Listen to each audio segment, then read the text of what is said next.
L'ambassadeur de France en Ukraine est donc en direct avec nous. Bonjour monsieur Vessières. Comment est-ce que vous vous tenez au courant de l'avancée militaire sur ce front ukrainien? Quelles sont les sources qui vous permettent de suivre l'évolution de la situation? Écoutez, évidemment, il y a des sources nationales qui sont importantes, et puis il y a aussi des briefings avec les autorités ukrainiennes, et puis le partage d'informations entre les ambassadeurs sur place, ça fait aussi partie du métier. Ce qui frappe quand même globalement, c'est que la situation est au fond assez stable sur le front. Mais évidemment, c'est vrai que les Russes poussent, les Russes attaquent et les Ukrainiens se défendent. Est-ce que le changement de direction dans l'état-major ukrainien marque un virage militaire que vous pouvez observer, vous, là-bas? Écoutez, il y a eu un changement de direction à la tête de l'armée ukrainienne. Effectivement, il y a un nouveau général chef d'état-major, le général Syrski, mais par ailleurs, il y a eu aussi un nouveau passage, une nouvelle phase de la guerre, avec le choix résolu d'une stratégie défensive. L'Ukraine, vous le savez, l'année dernière avait lancé une contre-offensive qui n'a pas permis de remporter les résultats espérés, même si par ailleurs, il y a eu des résultats en Crimée, en mer Noire et ailleurs qui sont significatifs. Mais en termes de reconquête du territoire physique, ça n'a pas permis de remporter les résultats espérés. Et du coup, maintenant, la guerre est entrée dans une phase défensive du point de vue ukrainien. Est-ce que le contexte russe, c'est-à-dire l'élection présidentielle, les 10 ans de l'annexion de la Crimée, suscite une observation particulière en Ukraine actuellement? On a vu, je précise ma question, Vladimir Poutine hier redire à quel point il tenait à la Crimée. Oui, écoutez, du point de vue des Ukrainiens, c'était un peu un non-événement, évidemment, puisqu'il n'y avait pas beaucoup de doutes sur le vainqueur de l'élection. Le président Zelensky, je crois, a même parlé de simulacre pour décrire les résultats de cette élection. Et puis aussi, les gens en Ukraine, la population en général est assez choquée. Elle est choquée parce que non seulement c'est une élection qui se tient pendant la guerre, mais aussi elle est choquée parce que les Russes ont fait voter, parfois de force, semble-t-il, des populations qui sont dans des zones occupées par les Russes, mais qui sont des zones ukrainiennes reconnues internationalement comme étant des zones ukrainiennes, mais qui sont occupées par les Russes. Donc évidemment, c'est tout à fait choquant pour les Ukrainiens et ils le dénoncent. Est-ce que l'expression Novorussia utilisée par Vladimir Poutine à la tribune hier, c'est-à-dire tout l'espace russophone, est un motif d'observation singulier? Et là, je pense à la Transnistrie, séparée de la Crimée par Odessa et ce pont, cette jambe ukrainienne au-dessus de la mer à cet endroit.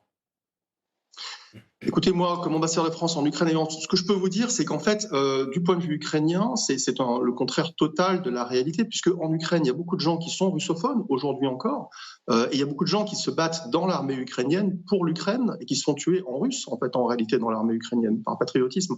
Donc, en fait, par patriotisme ukrainien, naturellement.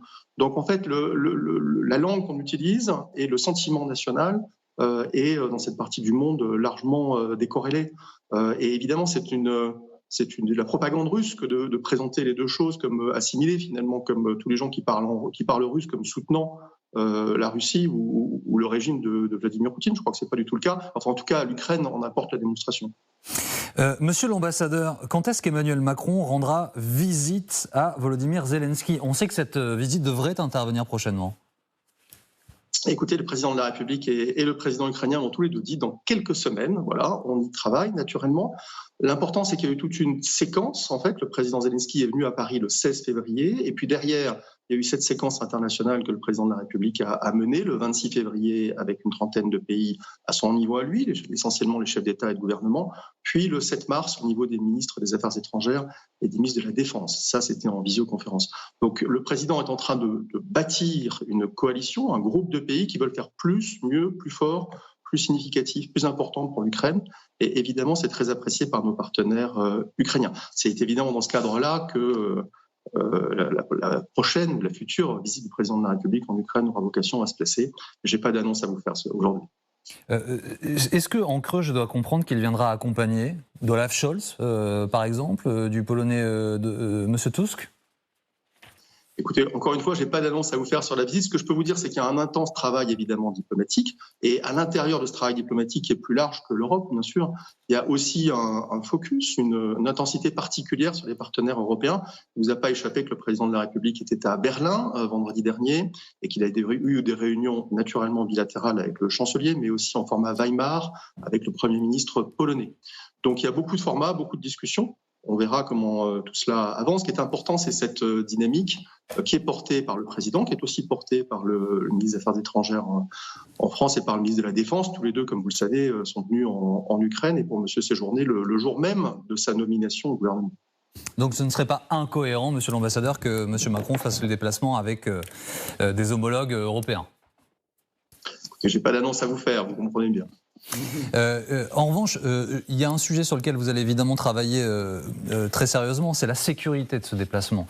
On a vu que les Russes ont visé Odessa alors que le président Zelensky s'y trouvait. Est-ce que la question de la sécurité est plus sensible aujourd'hui pour cette visite qu'elle ne l'a été par le passé ?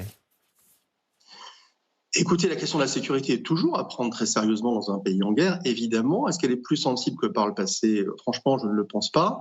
Et le président de la République s'en a expliqué très clairement, d'ailleurs, devant les Français jeudi dernier, la raison pour laquelle le déplacement qu'il avait envisagé mi-février avait été reporté. Ça n'a rien à voir avec la sécurité, c'était pour bâtir cette séquence diplomatique dont je parlais tout à l'heure, avec la visite du président Zelensky, la signature de l'accord de sécurité, et ensuite cette réunion à plusieurs, avec une trentaine de chefs d'État et de gouvernement le 26 février. Donc il l'a dit clairement. Après, naturellement, l'Ukraine est un pays en guerre qui fait face à une guerre d'agression de la part de son voisin, donc ça doit être pris très, très sérieusement, cette dimension doit être prise très sérieusement.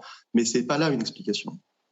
En fait, la séquence diplomatique à laquelle vous faites allusion, monsieur l'ambassadeur, elle a été marquée par une montée de tension entre Moscou et Paris. Et c'est pour ça que je vous pose cette question singulièrement de la sécurité d'Emmanuel Macron. Peut-on envisager un instant que la Russie vise délibérément le président de la République française lors de ce déplacement ?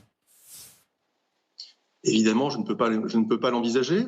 Évidemment aussi, toutes les précautions doivent être prises pour un tel déplacement, pour tout déplacement de très haut niveau d'ailleurs qui doit avoir lieu pour nous comme pour tous nos partenaires.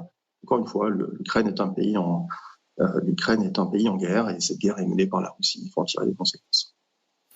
Justement, encore un mot, puisque une de vos missions, évidemment, c'est de prendre en charge, d'accompagner la communauté française en Ukraine. Combien de nos ressortissants sont sur place, sont revenus après avoir quitté le pays ?